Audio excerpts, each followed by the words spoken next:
아멘. 한 젊은 청년이 빼 빠지게 일을 했습니다. 이유가 버킷버스티가 있었습니다. 뭐가 전 세계를요 호화 크루즈선을 타고 여행하고 싶은 마음이 있었습니다. 비싼 배표를 사느라 본인 생각에 돈이 많이 부족했는가 봅니다. 3주일 동안 여행 기간에 먹을 음식거리를 준비합니다. 먹을 치즈, 가사 뿌리기, 음료, 캔들을 준비해서 배를 탔습니다. 그런데 배 안에는 돈 많은 사람들이요 식사 때마다 뷔페를 즐깁니다. 배 안에 있는 유락시설을 마음껏 즐기는 것을 봅니다. 그리고 시간이 지나서 목적지에 도착을 하게 돼서 하선을 할 때 선장이 하선하는 사람들 한 사람 한 사람들에게 악수를 합니다. 행복한 여행 되셨습니까? 이 청년이 좋은 구경 많이 했습니다만 돈이 좀 부족해서 이렇게 많이 배고팠습니다. 그때 선장이요 안타까운 표정을 지으면서 말을 합니다. 이 배 안에 있는 모든 뷔페와 유락 시설들을 사용하는 것은 당신의 뱃삭에 이미 포함되어 있다는 걸 아무도 말해주지 않았던가 봅니다. 오늘날 사람들이 이 어리석은 이 청년처럼요 자신이 마땅히 누려야 될 풍성한 삶을 누리지 못하고 살아간다면 얼마나 억울할까 생각이 됩니다. 예수님이 이 땅에 오셔서 당신의 사명을 이렇게 말씀합니다. 내가 온 것은 영으로 생명을 얻게 하고 더 풍성히 얻게 하려는 것이라. 오늘 이 민족의 명절 설날입니다. 모두 행복한 시간 되어야 합니다. 그 행복한 시간이 지금 가정에 있는 분들도 계실 겁니다. 하나님이 우리에게 가정을 통해서 아름다운 계획을 또한 갖고 있습니다. 믿음의 가문이 이루는 겁니다. 거기에 믿음의 조상 아브라함이 복이 함께합니다.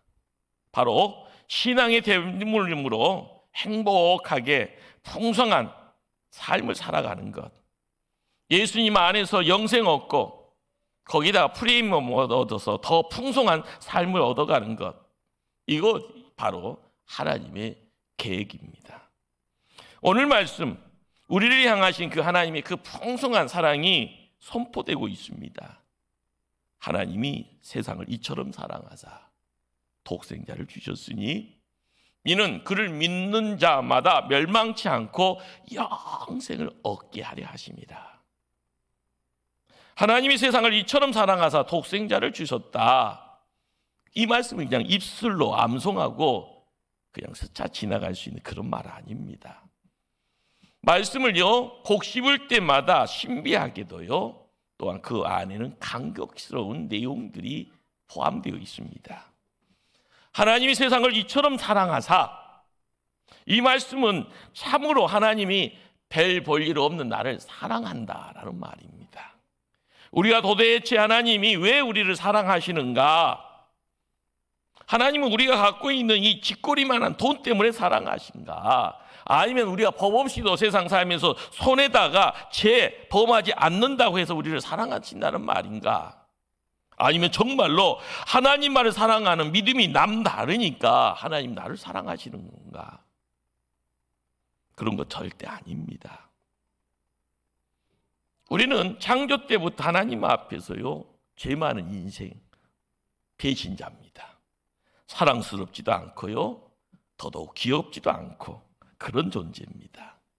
그러다 보니까 일찍이 마틴 루터라는 분이 이런 말을 해줍니다. 만약에 내가 하나님이라면 이 세상 사람들의 죄악을 보면 사람마다 머리 위에다가 불을 내려서 한 사람도 남기지 않고 모조리 죽이고 말았을 텐데 바로 그런 존재가 우리입니다. 그런데 하나님이 나를 사랑한다고 말씀합니다. 이것이 놀라운 사건입니다. 여기에 우리가 누려야 할 복의 비밀이 있습니다. 하나님이 우리를 사랑하시는 그 풍성함의 차원은요 시공을 초월하는 겁니다.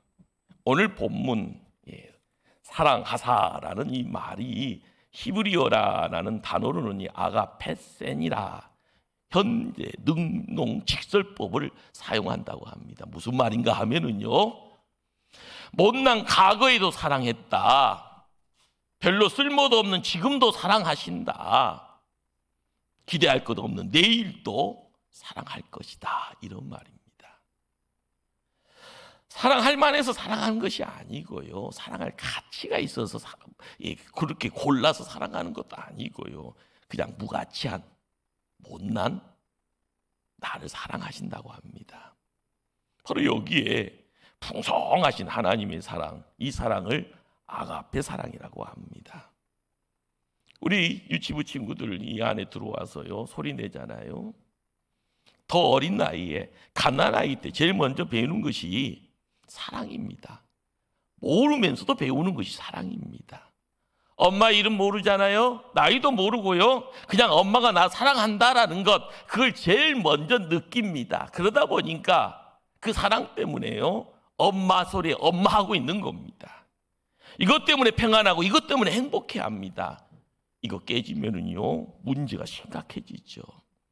우리가 알아가야 될 것은요, 현상이 아니라 본질이다라는 겁니다. 아가가 젖을 빠는 것이 아니라 어머니의 사랑을 빠는 겁니다. 그래서요, 동생 태어나면은요, 하늘이 무너진다고 하잖아요. 그래서 투정하고, 그래서 말씀 피웁니다. 내 사랑이 두 쪽으로 갈라지는 아픔을 느꼈기에 해요. 이렇게요, 하나님의 사랑이 깨어지는 자리에 항상 사람들의 싸움과 분쟁들이 만들어집니다. 그런데 하나님은 우리를 얼마만큼 사랑하실까요? 당신의 독생자를 십자가의 죽음으로 내어놓을 만큼 사랑한다. 참 어려운 말입니다. 그 사랑하고 나하고 무슨 상관인가? 우리는 세상에서 방황하다가 죽어서 지옥 갈 못난 인생들인데, 우리는 그냥 금음 좋아합니다. 대골 같은 호화찬란한 그런 집, 아파트에 살려고만 합니다. 어디에 금싸라기 같은 땅 없나? 그러면서 대박 인생 추구합니다. 그런데 이 땅에 오셔서요, 그런 못난 나 때문에 예수님이 십자가에 못 박혀 죽으셨더라. 그래서 이 엄청난 사랑을 표현할 길이 없어서 이처럼 사랑하사라는 말로 표현합니다.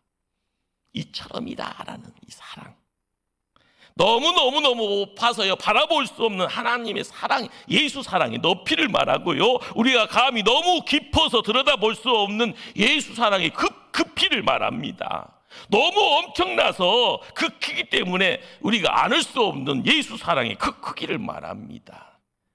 이처럼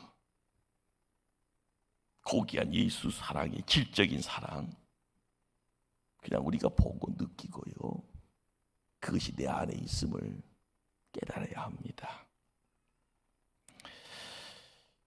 이스라엘 땅을요, 팔레스틴이라는 말로 별칭을 줍니다. 그 땅에 많은 양을 가진 한 부자가 있었다고 합니다. 어느 밤 사나운 이리떼가 나타나 모든 양들을 물어 뜯고 죽였습니다. 그 사륙의 현장인 들판이요, 피로 물들입니다. 살아남은 나머지 양들은요, 살고자 혼비백산 사방으로 다 도망갑니다. 밤은 끝나고 낮이 밝아옵니다. 주인은 도망친 양떼를 찾아 나섭니다. 한번 놀란 양들은요, 가랑잎 소리에도요, 구도닥 도망갑니다. 더더욱 주인을 몰라봅니다. 뭔가 나타나기만 하면 도망갑니다. 도망가다가 가시덤불에 찔려서 음메음메 소리 지르고요, 도망가다가 들판에 발랑 너빠져서 네 다리 발다발다 떨면서요, 그냥 두려움에 떱니다. 도망가다가 언덕에서 굴러 피투성이가 돼서 음메음메 소리 들리면서 죽어가는 양들까지 있습니다. 그 안타까운 모습보다 못한 부자의 아들이요, 아버지 제게 맡겨주세요. 죽은 양의 가죽을 뒤집어 씁니다. 좋은 옷 안 입다 보니까요, 가죽이 가죽 역할 못 하잖아요.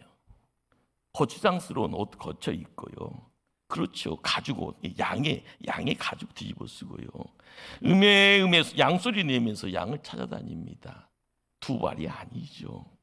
네 발로 기어서요. 손바닥 물집 생기고요. 예. 허리는 끊어지도록 아파옵니다. 무릎은 까지고 피가 졸졸 흘러내립니다. 양처럼 소리내고 언덕을 기어 찾아다닙니다. 한 마리 양을 발견하면 찾아가서요, 안심시키고 껴안고, 또 한 마리 양을 찾아 안심시키고 데려다 놓고요, 한 마리 한 마리 찾는데 시간 지납니다. 이 아들 피투성이가 된 채 기진맥질 탈진인데요, 죽고 맙니다. 그냥 만들어진 이야기처럼 보이잖아요.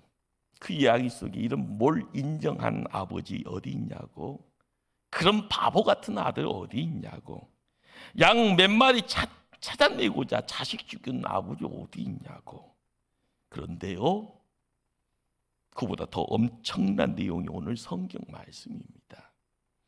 천국에 이르는 하나님의 자녀들을 찾기 위해서 독생자가 이 땅에 왔습니다. 사탄의 찢겨진 영혼 다시 회복시키기 위해서 예수님 십자가에서 매달려 죽었습니다. 날카로운 창에 찔러요, 물과 피 남김없이 몸 밖으로 다 쏟아내어 죽었습니다. 우리는 각기 제 길로 갔거늘 예수님께서는 인간의 몸을 입고 이 땅에 찾아오십니다. 바로 그 십자가의 사랑, 그 십자가의 사랑은요, 예수님의 죽음의 내용을 품고 있습니다. 그리고 말합니다. 내가 너희들을 사랑한다. 이처럼 풍성한 사랑이라는 것은요, 예수 그리스도 바로 독생자를 내어주시고 무가치한 나를 사랑하신 하나님의 사랑입니다. 나를 구원하신 사랑입니다. 용서하시는 사랑입니다. 끝이 없는 사랑입니다. 그리고 끝까지 사랑하시는 사랑입니다. 우리가 세상 살면서요, 교회에 와서 느껴야 될 그 사랑의 강도가 거기 있습니다. 예배 드리고 가는 것이 아니라 그 사랑이 나를 돕고 있다, 나를 품고 있다, 나를 이끌어 가신다. 그러면 어떻게 이 풍성한 삶을 누릴 수 있을까? 누가 이런 풍성한 삶을 누릴 수 있는가? 하나님이 우리에게 주신 처방전은요, 그를 믿는 자마다입니다. 오직 믿기만 하면입니다. 믿는 자는 누구나입니다. 그래서 우리는 이 처방전을요, 복음이라 이야기하고요, 기쁜 소식이라 이야기합니다. 오늘 본문 한 절이잖아요. 잘 암송하고요, 그 단어 붙잡고 묵상하게 되어질 때마다 하나님이 분명히 이 세상을 사랑하지만 구원받는 자는 믿는 자마다입니다. 그 풍성한 사랑이 온 땅에 가득가득하지만 오직 믿는 자만이 풍성한 사랑 누릴 수 있다. 이 땅에서 내 생명 다하는 날 주님 모시지 못한다 하면은요, 그 누구라도 버림을 받는다. 진리입니다. 노댕이라는 사람 아실 겁니다. 생각하는 사람이라는 거, 이게 뭐 이렇게 분위기 잡고 있는, 그런데 거기에 부제가 붙어 있는데요, 지역 문 앞에서라는 부제, 그것이 이제 노댕의 생각하는 이 조각품에 대한 이야기들을요, 설명해 줍니다. 단테라라는 사람의 신곡 지옥편에 나오는 이야기를 조각한 것인데요, 생각해 보세요. 지옥문 앞에 생각하면 그 무슨 소용이 있겠냐라는 겁니다. 15분이다라는 연극 각본이 있습니다. 내용이 어떤 내용인가 하면은요, 한 청년이 나이 30에 대학을 마칩니다. 그리고 결혼을 준비하고요, 박사과정을 통해서 박사 논문을 마지막 페이스하는 그 시간을 두고 있습니다. 그런데 갑자기 병이 났습니다. 의사로부터요, 청청병력의 소리를 듣게 됩니다. 당신 15분 후에 죽습니다. 갑자기 불안과 초조가 밀려오고요. 거기에 서리마진처럼 떨림이 찾아옵니다. 그러는 사이에 15분이 14분 되고요. 시간이 칙칵칙칵 지나갑니다. 바로 그때 한 통의 편지가 배달되었다고 합니다.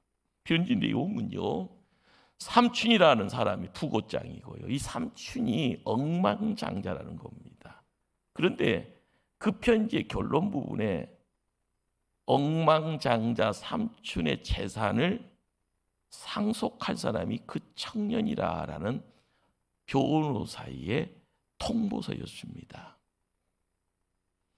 청년은요, 몇 분 남았는가 또 물어봅니다. 시간은요, 10분, 9분, 8분 찰칵찰칵 시간이 넘어갑니다. 또 한 통의 편지가 배달되었습니다.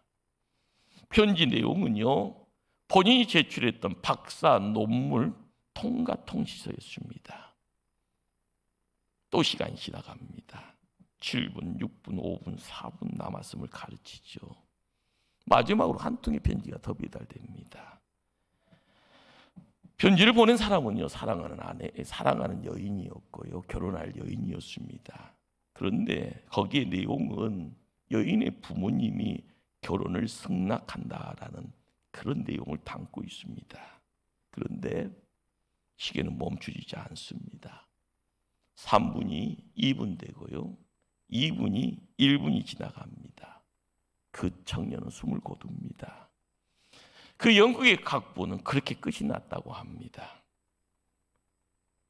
죽음 앞에 어떤 위대한 사람이 있다 할지언정요, 죽음 앞에 이 청년의 억만장자의 상속권도 말입니다, 박사학위도 말입니다, 그리고 사랑하는 여인과의 결혼 승낙도 그 청년에는 아무런 의미가 없습니다. 여기 15분은 15개월이 될 수도 있고요, 우리에게는 15년이 될 수도 있고요, 아니 150년이 될 수도 있습니다. 그러나 우리가 세상 살면서 깨달아야 될 것은요, 영원한 가치가 아니면은 아무 의미가 없다는 겁니다. 오늘 이 시간 어린 친구들도 함께합니다. 예수 믿는 것이 무엇인지를 알아야 되고요, 예수 사랑의 자리에 우리가 함께 푹 당겨봐야 되고요, 그 사랑의 풍성함을 통하여서 세상살이가요 이렇게 신나고 이렇게 재미있고요, 문제가 문제같이 느끼지 않는다라는 것, 이걸 경험해야 합니다.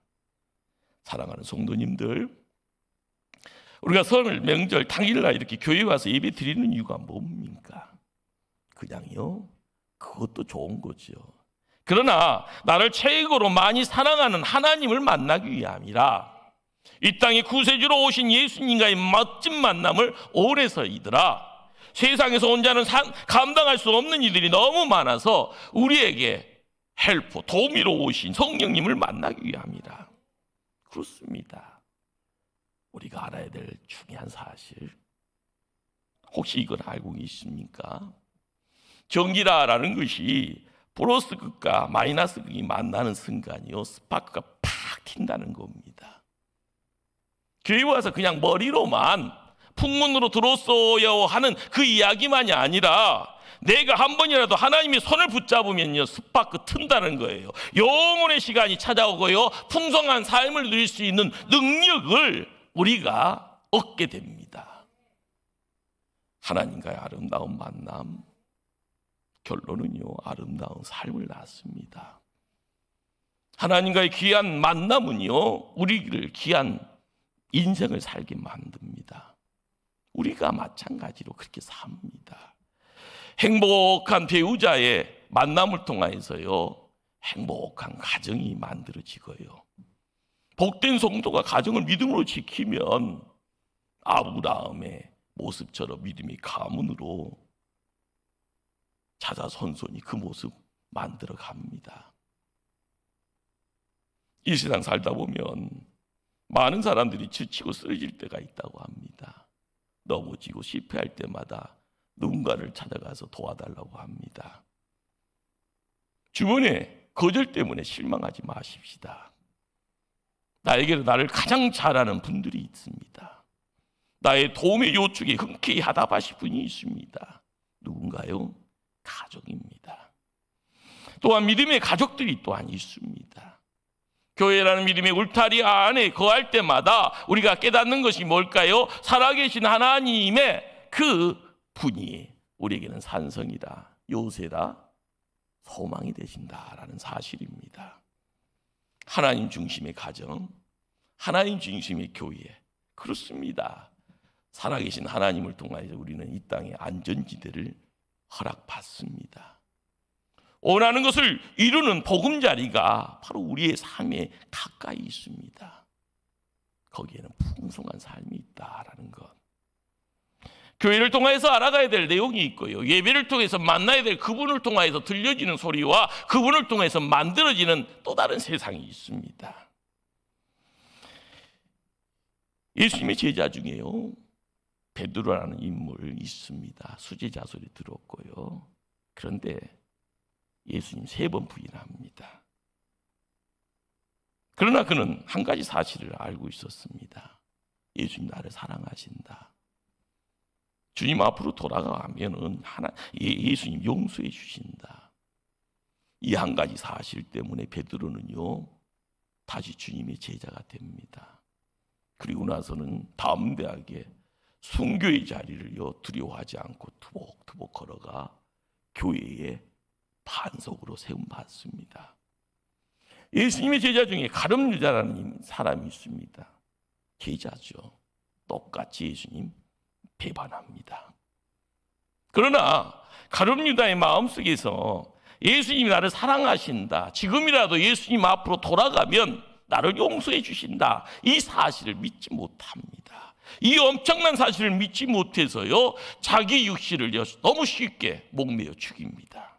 나중에는요, 몸이 곤두박질하여 배가 터지더라, 창자가 다 흘러나오는 추한 모습 되어져 이 시대에 우리에게까지 그 모습을 드러냅니다.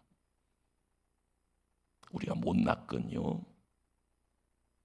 우리가 실수 많은 죄인이든 간에 하나님이 나를 사랑하신다, 이 놀라운 사실 하나 가지고 세상 살아가면서요, 이 땅에서 잘 먹고 잘 살아갑니다. 믿음의 성도인 우리에게 가장 큰 프라이드가 뭐예요? 하나님은 살아계신다, 그 하나님이 나의 하나님이다라는 이 사실. 이런 하나님을 향한 이 신앙의 고백들이 나를 통하여 내 자녀들에게 흘러가야 됩니다. 이것이 믿음의 대물림이라고 합니다. 그래야만이 하늘의 복이 천대만대까지 흘러가고요, 이 시간에 함께한 우리 교회 학교 자녀들의 삶의 자리에도 아름답게 믿음의 씨앗들이 펼쳐질 겁니다. 이 땅에서 풍성한 삶을 살기 원하는 성도, 확실하게 깨달아야 될 내용입니다. 능력의 하나님과의 만남, 그렇습니다.